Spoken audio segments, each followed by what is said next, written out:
오늘은 우리 교회가 이제 스승의 주일로 지키고 있습니다.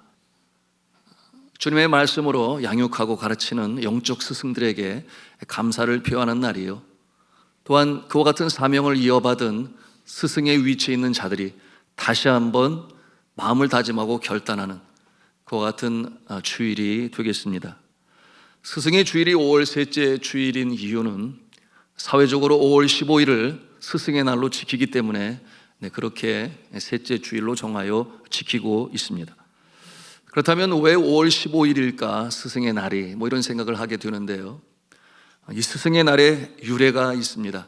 1958년에 충남에 있는 강경 여자 중고등학교, 강경 여자 중고등학교, 거기 출신 계신가요? 예. 여기에 그 적십자, 청소년 적십자에서 시작되었다고 알려져 있습니다. 당시 병원 중에 있었던 선생님을 위문하고 또 퇴직하신 선생님을 찾아뵙고 감사를 표하고 하는 이와 같은 모습이 유래가 되어 1963년 청소년 적십자 중앙학생협의회에서 처음으로 5월 26일을 은사의 날로 그렇게 정했습니다. 그리고 이와 같은 모습이 1965년도에 5월 15일을 스승의 날로 정하게 되는데요, 거기에는 이유가 있으니 우리나라에 한글을 제창하여 가르친 우리 결의의 스승이 계시다. 누구시겠습니까?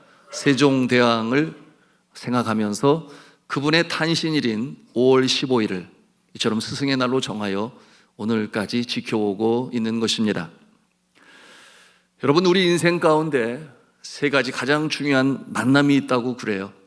그 첫째는 부모님과의 만남이요, 둘째는 배우자와의 만남이요, 셋째는 스승과의 만남이라고 그랬습니다. 정말 고개를 끄덕이게 하는 중요한 만남 아니겠습니까? 저는 그 만남을 생각하면서 이런 생각을 갖게 되었어요. 그 귀한 만남 속에서 그들을 통해 창조주 되신 하나님을 만나고 또한 구원주 되신 예수님을 만날 수 있다면 더 이상 바랄 나위 없는 너무나 고귀하고 소중한 만남일 것이다. 여러분, 스승이 얼마나 중요한가요? 여러분, 스승은 한 개인의 삶의 운명을 참 변화시키는 지대한 영향력을 미치기 때문에 선생님은 너무나 귀하고 소중한 존재인 것이죠. 여기 한 여인이 있는데요, 그의 인생 전반은 너무나 힘들고 불행했습니다. 그가 어릴 적에 어머니는 소천하셨고 그리고 이후에 아버지는 그를 버렸습니다. 그에게 하나밖에 없는 동생은 그만 세상을 떠나게 되었습니다. 여러분, 이 알코올 중독자로부터 버림을 받은 이 자매는 설상가상으로 안질에 걸려서 눈까지 보이지 않는 실명의 상태에 이르렀으니 그야말로 이 기구한 운명이라 생각하여 이 운명을 저주하고 극단적인 선택을 하여 2번이나 자살 시도를 했는데 그러나 죽지도 못했습니다. 그런데 이 여인에게 인생을 반전시키는 놀라운 역사가 일어나게 되었는데요, 그는 바바라 신부를 만나게 됩니다. 이 바바라 신부는 이 불쌍한 여인에게 주님의 사랑을 소개하고 또한 가르쳤어요. 자신의 이 기구한 운명 가운데 이와 같은 이 예수님의 십자가의 사랑을 깨닫게 되니까 그 심령에 새겨지게 되니 그의 마음에 새로운 소망으로 가득 차게 되었는데요, 이 신부는 그에게 무엇을 가르쳤는가? 주님은 십자가의 사랑으로 여전히 너를 사랑하신다. 그리고 이 땅에 생명으로 보내신 목적이 분명히 있으니 그것을 발견할 수 있어야 한다. 여러분, 이와 같은 내용으로 예수님의 사랑을 가르쳤습니다. 그럴 때 이 여인은 그야말로 긴 터널, 캄캄한 터널, 그 끝에서 비춰오는 그 빛과 소망을 바라보며 이제는 다시금 새 모습으로 살아가기로 작정을 합니다.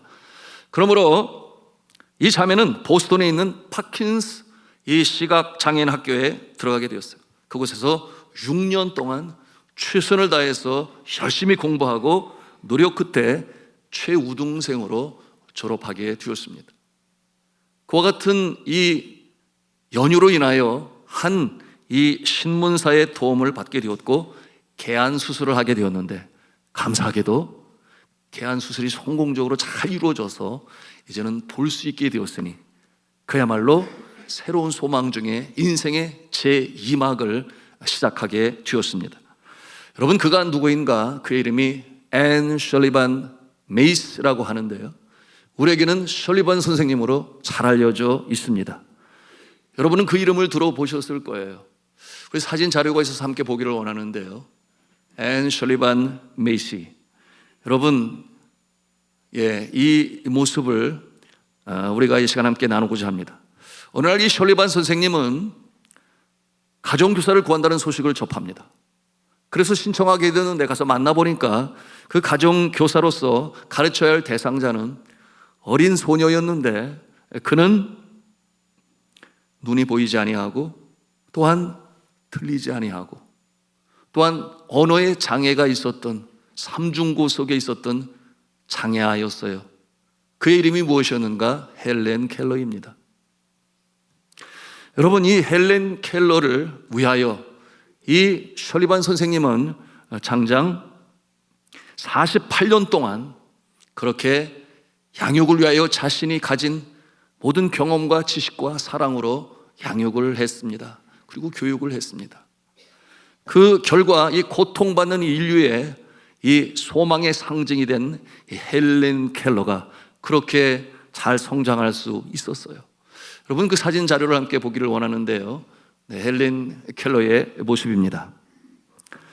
여러분, 이 헬렌 켈러는 그 장애를 극복하고 여러분 유명한 작가가 되었고, 그런가 하면 교육가가 되었고, 그리고 사회 운동가가 될 수 있었습니다.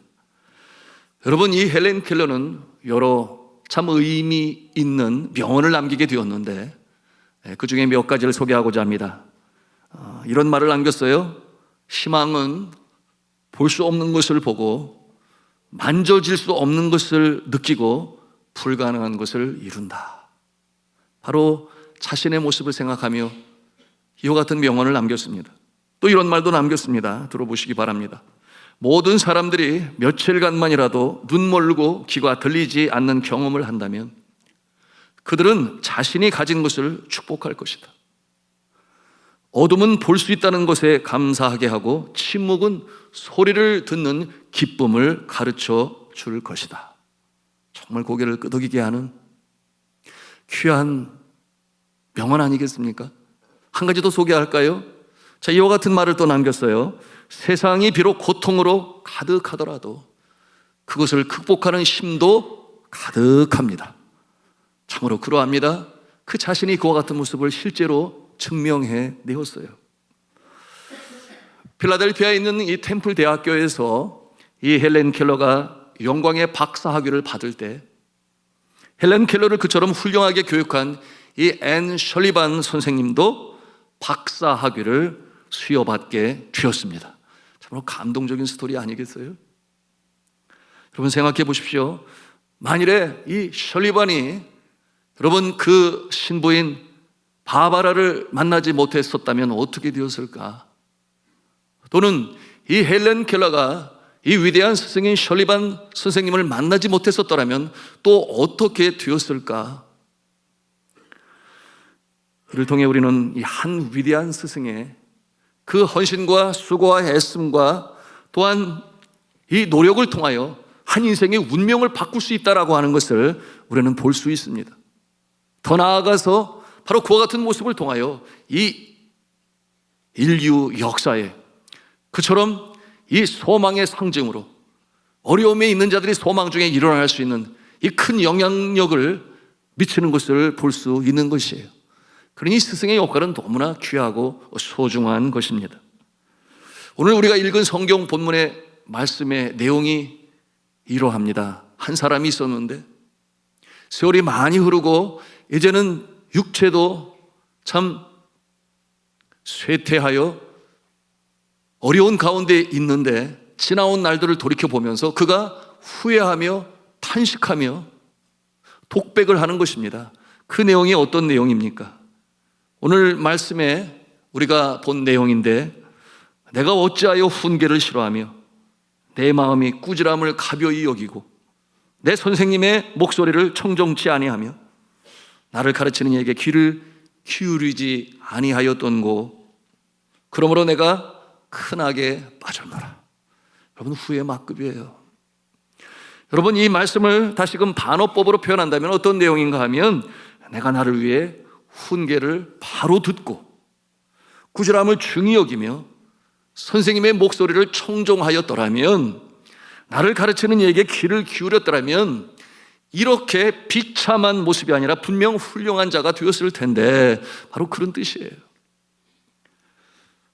여러분, 세계에서 제일 우수한 민족은 자타가 공인합니다. 바로 유대 민족이죠. 여러분, 노벨 수상자의 22%, 그 소수 민족이 말입니다. 그런가 하면 세계 200대 재벌, 가장 잘 사는 사람들 중에 15%가 바로 유대 민족 중에 있습니다. 미 의회 정치인들 중에 10%요, 미국 변호사의 30%요, 법대와 의대 교수들 중에 50%요, 언론사에서 또는 예술가로 과학자 등으로 각각의 분야에서 최고의 두각을 나타내고 있는 자들이 바로 이 유대 민족인 것입니다. 어떻게 소수 민족인 유대인들이 이렇게까지 많은 분야에서 탁월한 실력으로 그 모습을 나타낼 수 있을까? 그 이유는 무엇일까? 우리는 생각해 보지 않을 수가 없습니다. 근데 그들 스스로가 답을 해요. 그것은 무엇이냐? 교육이라고 하는 거예요. 그들의 전통적인 교육, 지금까지도 지켜나가고 있는 그 교육 때문이라 그렇게 그들은 말합니다. 여러분, 그러면 유대인들의 교육 시스템 가운데 도대체 어떤 요소가 그들의 후손들을 이처럼 세계 역사에 공헌하는 자들로 혁혁한 공을 세울 뿐만 아니라 각 분야의 두각을 드러내게 하는 것일까요? 그것은 바로 오늘 말씀에서 언급되는 것처럼 바로 그 가르치는 자, 이 선생님의 가르침 한마디 한마디, 그 말씀이 배우는 자의 마음에 그대로 받아들여지게 되고, 그 말씀에 따라 마음의 생각과 이 세계관과 가치관이 결정이 되기 때문이에요. 여러분, 이 교육이, 이 유대 민족이 세계에 그처럼 최고의 두각을 나타내는 이 민족으로 키운 힘, 바로 교육이라고 하는 것입니다. 그런데 이 교육을 가장 소중하게 생각하고 이 교육의 주체인 이 선생님을 그처럼 존경하는 민족, 그러한 사회 풍토가 이와 같은 모습으로 세울 수 있었던 것입니다. 그러므로 강인한 민족이 되었고 세계 역사에 그 이름을 떨치는 민족이 되었던 원동력, 여러분처럼 교육을 중요시 여기고 또한 가르치는 자를 존경하며 또한 가르치는 바를 가슴에 새기는, 그리고 사랑으로 진리의 말씀으로 가르치는 그와 같은 모습으로 인하여 이처럼 월등한 민족이 되었다고 하는 것입니다. 여러분, 이 교육을 하는 자들을 가르쳐 뭐라고 부르는가? 랍비라고 불러요. 랍비. 여러분, 랍비의 뜻이 어떠한 뜻을 가지고 있는가 하면 위대하신 분, 존경할 사람, 그런 뜻을 가지고 있습니다. 예수 그리스도께서 그처럼 천국의 복음으로 전하시고 진리의 말씀으로 가르치시며 또한 병든 자들을 고치시고 귀신 들지 않은 쫓아내실 때 그들이 예수 그리스도를 향하여 랍비라고도 그렇게 불렀습니다. 여러분, 그러므로 유대 사회에서 가장 존경받는 사람들이 누구인가? 여러분, 그는 정치가도 아니요, 재력가도 아니요, 사업가도 군인도 관료도 아닌 바로 랍비라고 하는 것입니다. 스승이요, 선생님이라고 하는 것이에요. 그러므로 가르치는 자를 존경하는 이 사회적인 분위기에서 자라는 것은 정말 중요합니다. 그러나 우리나라의 분위기는 그러지를 못해요. 언제부터인가 이 가르치는 자의 권위가 그야말로 땅에 떨어지고, 우리 선조들은 그러지 아니었어요. 군사부일체라, 즉 나라의 임금과 또한 부모와 스승은 한 가지다, 그렇게 존중하고 존경하고 또한 따르며 그것이 배우는 자의 기쁨이었던 것이에요. 그런데 이와 같은 모습이 오늘날 제대로 되고 있지 아니하니 그러니 교육이 제대로 이루어지겠습니까? 한번 상상을 해보세요. 내가 존경하지 않는 자가 가르치는데 그 가르침이 들어오겠느냐 그 말이에요. 여러분, 이처럼 가르치는 자를 향한 존경의 마음, 여러분, 이 자세는 너무나 중요한 것인데 오늘 이 스승의 주일에 주신 말씀을 가슴에 담고 가르치는 자나 또는 배우는 자나 이 사랑과 존경의 이 관계가 다시금 설립될 수 있기를 주님의 이름으로 축복합니다. TV 동화 행복한 세상, 여러분 보신 분은 보셨을 거예요. 거기 두 번째에 보면 물 한 컵의 용서라고 하는 제목의 이야기가 나옵니다. 여러분, 그 내용이 이러해요. 모두가 가난하던 시절이 있었습니다. 먹을 것이 없어 학교에서 우유과르나 건빵을 배급해 주던 시절, 그마저도 늘 모자라서 우리는 항상 배가 고팠습니다. 그래서 처마 끝에 매달린 고드름을 똑똑 따서 떼어 먹던 시절, 웃으시는 분들은 다 경험이 있으신 거예요. 그래서 우유든 건빵이든 소원이 뭐냐? 언젠가 한번 그냥 실컷 배 터지도록 먹었으면 좋겠다 하는 것이 아이들의 소원이었습니다. 그러던 어느 초겨울날 오후에 청소 당번이었던 나는 친구들과 의기투합하여 급식 창고 문을 열고 들어가고야 말았습니다. 쿵쿵 이 심장 소리가 귀 고막을 뚫고 나올 듯한 긴장감 속에서 우리는 저마다 주머니 가득 건빵을 쑤셔놓고 그리고 우유 포대에 고개를 들어박은 채 우유 가루를 먹었습니다. 콜로 캑 그렇지 않겠어요? 우리가 상상을 해볼 수 있지 않습니까? 마른 가루를 마구 퍼먹다 보니 마른 기침이 터져 나올 수밖에. 그런데 마침 그 곁을 지나가던 선생님한테 들키고 말았어요. 그러니 그 모습을 보면서 선생님이 아니 이놈들이, 그러니 그 현장에서 들켰으니 어떻게 되겠어요? 우리는 건빵을 입에 물고 운동장을 돌겠구나 싶어 천근만근 무거운 발걸음으로 교무실에 불려갔습니다. 그런데 뜻밖의 상황이 벌어졌습니다. 이놈들아, 마른 가루를 먹다가 어쩌려고, 그러다가 숨 막혀서 죽어. 그러면서 어서 물 먹어라. 컵을 가져다가 물을 따라서 그 학생들에게 주었던 것입니다. 그 뒤에는 선생님이 무슨 말씀을 하셨는지 나는 기억이 나질 않습니다. 다만 시큰대던 콧날과 울렁대던 가슴만 기억합니다.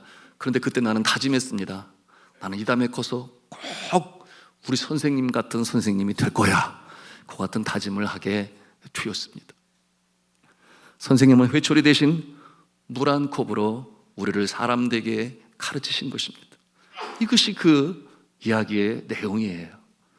자, 주 안에 사랑하는 성도 여러분, 이 교회의 주일학교는 우리 자녀들에게, 우리 학생들에게 감동과 감화로 여러분 주의 진리의 말씀으로 가르치는 것이죠.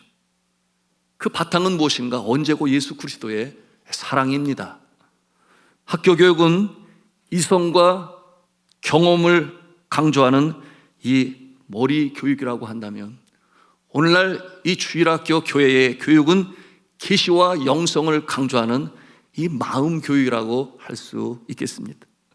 그러므로 비교의 대상이 아니죠. 여러분, 교회에서 제공하는 이 지식은 성경이 말씀하는 진리요, 이 진리의 말씀인 성경은 이 아이들을 향한 선생님들의 끊임없는 사랑과 또한 헌신과 기도와 눈물 속에서 뿌려지는 것입니다. 교육이란 이처럼 상호간에 학생들을 향한 선생님의 사랑, 그리고 가르치는 자를 향한 이 존경과 고마움의 이 마음이 함께 어우러져서 이루어지는 것이에요. 오늘 스승의 주일이라고 해서 우리 교회에서는 오후 찬양 예배 시간에 우리 이제 학생들이 각부 선생님들 또 교역자에게 감사하는 시간을 갖는다고 그래요. 이 감사의 표현이죠. 이 감사의 표현은 교육에 있어서 너무나 중요한 것인데, 오늘날 세상 교육의 현장에서는 그렇다 손치더라도 여러분, 교회에서는 여전히 믿음 가운데 이와 같은 모습으로 가르치고 또 실천할 수 있도록 해야 하는 것입니다. 그러므로 스승의 주일의 의미가 있는 것이죠. 자, 그러면 누가 스승일까요? 여러분, 교회에서는 진리의 말씀을 선포하는 목회자입니다. 또한 성도들로부터 신임을 받아서 임직을 받은 중직자들이 그 모습이에요. 주일학교에서는 당연히 주일학교 선생님들이 스승이 됩니다. 또한 구역을 이끌어가는 구역장님이 스승이요. 그러므로 하나님의 말씀을 본으로 행하고 가르치는 자들 다 스승이라고 할 수 있겠어요. 그런가 하면 가정에서는 자녀를 양육하는 부모가 스승입니다. 직장에서는 신우회를 통해서 또는 개인적으로 1:1 양육을 하는 자가 스승이죠. 그 스승의 기본 자세는 끝까지 사랑 안에서 인내하며 가르치는 것입니다. 그 궁극적인 목표는 무엇인가? 에베소서 1장 3절 이하에 나오는 내용처럼 여러분, 사랑 안에서 거룩하고 흠이 없게 하며 또한 십자가를 통하여 거저 주시는 바 주의 은혜를 찬송하며 영광 돌리는 것이 바로 이 교회 안에서 영적 교육의 목표가 됩니다. 여러분, 이와 같은 모습으로 우리가 이 사명을 감당할 수 있어야 되는데요, 우리 한번 좌우에 계신 분에게 서로 그렇게 격려하겠습니다. 사랑으로 가르칩시다. 한 번 더 하겠습니다. 끝까지 사랑으로 행합시다. 끝까지 사랑으로 행합시다. 네, 정말 그러시기를 주님의 이름으로 축복합니다. 한 미국의 대학교의 사회학과 교수가 학생들에게 숙제를 냈어요. 뭔가 하면 이 멀티모어에 유명한 슬럼가가 있어요. 빈민가죠. 그곳에 가서 청소년 200명을 대상으로 생활 환경을 조사하고 그리고 그들의 미래에 대한 평가서를 제출하라, 이렇게 숙제를 냈습니다. 다녀온 학생들의 평가는 동일했어요.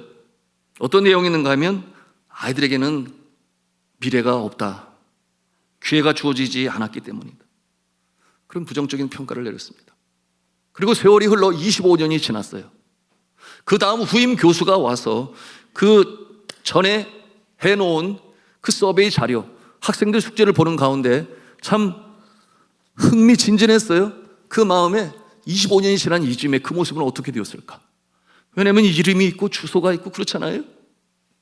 그래서 다시 이제 새로운 제자겠죠. 그들에게 숙제를 냈습니다.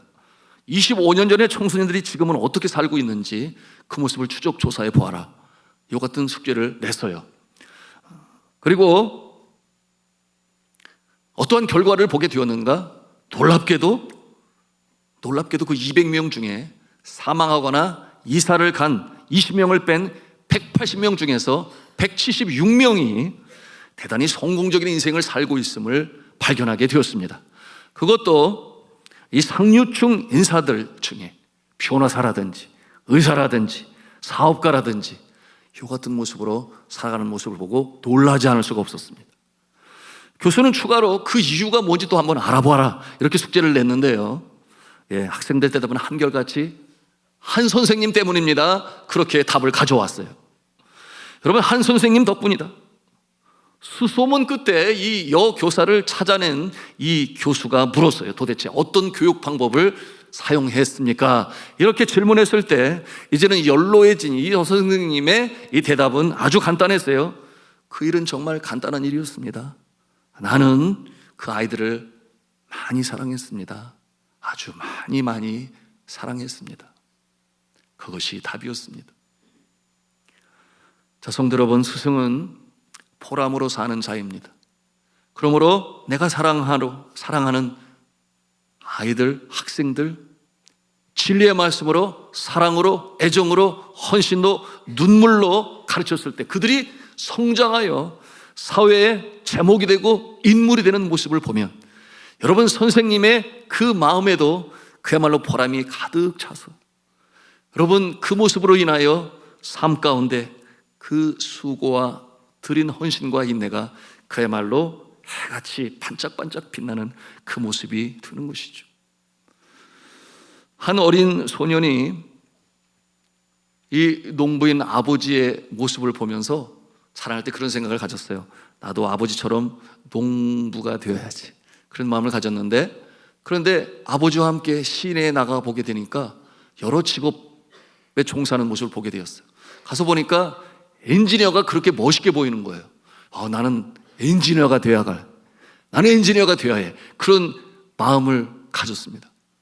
그런데 보니까 변호사 사무실 또 들어가게 되었는데, 이 변호사를 보니까 너무 멋있게 보이는 거예요. 어려운 자들의 문제를 해결해주고 소송을 하고 그래서 변호사가 더 멋있네. 나는 이제 변호사가 될 거야. 그와 같은 다짐을 했습니다. 그런데 이제 아파가지고 병원에 가보니까 세상에 그 고통, 아픔 속에 있는 자들을 치료하고 고쳐주는 의사를 보니까 의사가 더 멋있고 좋은 거예요. 그래서 나는 이제 의사가 될 거야. 이렇게 마음을 먹었습니다. 그러는 가운데 자라면서 청소년 시기를 지나게 되니까 여러분, 자아 발견의 시기, 내가 누구인가를 확실히 알게 되지 않았겠어요? 그래서 하나님께서 사랑하시는 구원받은 자녀다 생각하니까 주일날 강단에서 그 말씀을 가르치시는 목사님이 너무나 멋있게 보이는 거예요. 그래서 나는 목사님이 제일 멋있어. 나는 목사님이 될 거야. 이렇게 생각을 하게 되었습니다. 기도를 하는 거예요. 하나님 아버지, 내가 농부가 되어야 할까요? 엔지니어가 되어야 할까요? 변호사가 되어야 할까요? 의사가 되어야 할까요? 아니면 목사님이 되어야 할까요? 하나님 좀 알려주세요. 그렇게 간절히 기도를 하는데 그 기도하는 방 안에 음성이 들려오는데 뭐라고 말씀을 하시는가 하면, 너는 그 모두가 다 되어보지 않겠느냐? 이렇게 말씀을 하는 거예요. 그러니 그게 무슨 말씀이에요? 어떻게 모든 것을 다 할 수가 있어요? 이렇게 답을 하니까 또다시 그 음성이 대답을 하는데 뭐라고 그러는가 하면, 그들의 교사가 되면 되지 않겠는가? 그러면 어떤 아이는 책을 쓰게 될 것이고, 어떤 아이는 아름다운 노래를 부르게 될 것이고, 또한 어떤 아이는 수술을 잘하게 되고, 또 어떤 아이는 설교를 잘하게 될 것이다. 그러면 너는 모든 것 중에서 가장 훌륭한 일을 하게 되는 것이 아니냐? 그들은 내가 교사가 되어주기를 바라고 있다. 이렇게 음성이 들려왔습니다. 그러므로 마음을 고쳐먹고 그는 학교 선생님이 되고, 그리고 주일학교 선생님으로 그렇게 살아갈 수가 있었습니다. 성도 여러분, 이처럼 이 교사나 성경의 진리를 가르치는 이 선생님, 이 스승님은 아주 많이 중요한 자입니다. 이 자리에 계신 하나님의 말씀으로 또한 후학들을 양성하고 또한 그들에게 영생의 도를 가르치시는 분들, 여러분 자부심을 가지시기 바랍니다. 이 자긍심을 가지고 맡겨주신 사명을 잘 이루어가야 하겠습니다.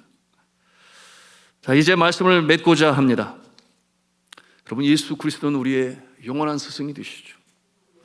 예수 그리스도께서는 친히 말씀하셨습니다. 내가 주와 선생이 되어 너희의 발을 씻겼으니.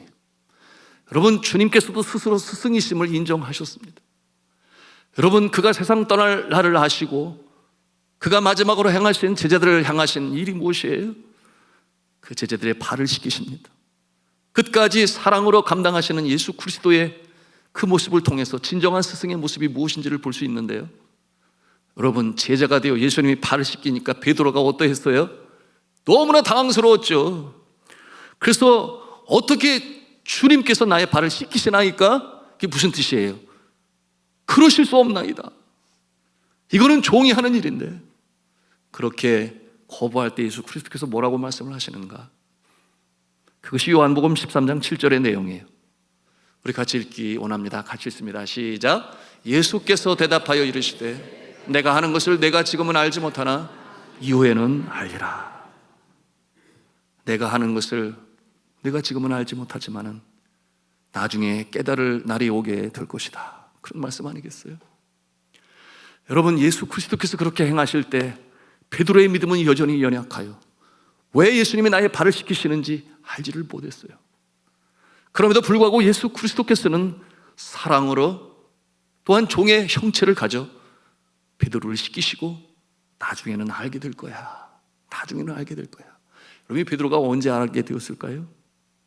예수 그리스도께서 이 세상을 떠나 하늘나라로 승천하신 이후에 그가 이제 예수님의 그 사역의 바톤을 이어받아서 같이 생명의 말씀으로 전하시고 진리의 말씀으로 교훈하고 그처럼 귀신 들린 자들과 병든 자들 치유할 때 여러분, 베드로가 당하는 어려움이 있습니다.